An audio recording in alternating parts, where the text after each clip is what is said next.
দর্শক, ঢাকা পোস্টের সঙ্গে দেখানোর চেষ্টা করছি উত্তরায় যে মর্মান্তিক বিমান দুর্ঘটনা, যে প্রশিক্ষণ বিমানটি ধস হয়েছে সেটির এক এক করে অ্যাম্বুলেন্সে করে মরদেহগুলো কিন্তু বের করা হচ্ছে। আহত যারা রয়েছেন তাদেরকেও নিয়ে আসা হচ্ছে। অসংখ্য হতাহতের ঘটনা ঘটেছে, কেননা তখন মাইলস্টোন যে স্কুল অ্যান্ড কলেজটি রয়েছে সেখানে ক্লাস চলছিল। আপনাদের দেখানোর চেষ্টা করছে আসলে অ্যাম্বুলেন্সে করে কিন্তু হতাহতদের বের করা হচ্ছে এক এক করে। আসলে অসংখ্য হতাহতের আশঙ্কা কিন্তু করা হচ্ছে এই ঘটনা থেকে। দর্শক, ভেতরে কিন্তু বাংলাদেশ নৌবাহিনী, সেনাবাহিনী, fire service, Bangladesh civil defence সহ অসংখ্য উদ্ধারকারী দল কিন্তু যোগ দিয়েছেন এবং উদ্ধার কাজে তৎপর রয়েছেন। অসংখ্য অভিভাবক রয়েছেন যারা স্বজন হারিয়েছেন, যাদের সন্তান হারিয়েছেন, এবং তাদের আহাজারিতে কিন্তু আসলে ভারী হয়ে উঠেছে এই মুহূর্তে উত্তরার আকাশ বাতাস।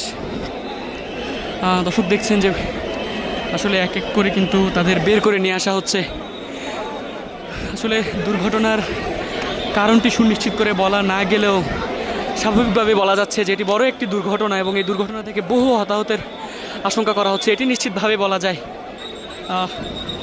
দর্শক, দেখছেন আসলে একটু আগেই সারি সারি অ্যাম্বুলেন্স বের করা হয়েছে। ভেতরে যারা হতাহতের শিকার হয়েছেন তাদেরকে বের করা হয়েছে। আশেপাশের যেসব হাসপাতালগুলো রয়েছে সেসব হাসপাতালে চিকিৎসার জন্য নেওয়া হচ্ছে। আরও একটি অ্যাম্বুলেন্স কিন্তু বের করা হচ্ছে।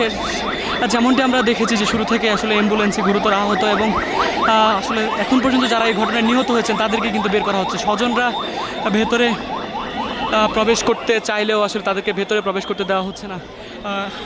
সেনা সদস্যরাও কিন্তু আসলে উদ্ধার কার্যক্রমে গিয়ে আহত হয়েছেন। অসংখ্য সেনা সদস্য আহত হয়েছেন। যেমনটি দেখা যাচ্ছে যে সেনা সদস্যরাও কিন্তু আসলে গুরুতর আহত হয়ে তারা বের হয়ে আসছেন।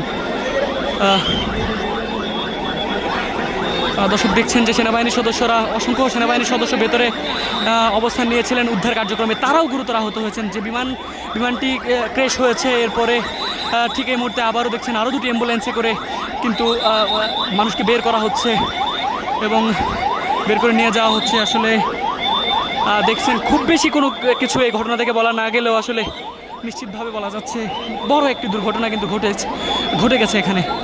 সেনা সদস্যরাও আহত হয়েছেন উদ্ধার কাজে গিয়ে, এবং আপনারা দেখছেন যে অসংখ্য সেনা সদস্য কিন্তু আহত অবস্থায়। এবং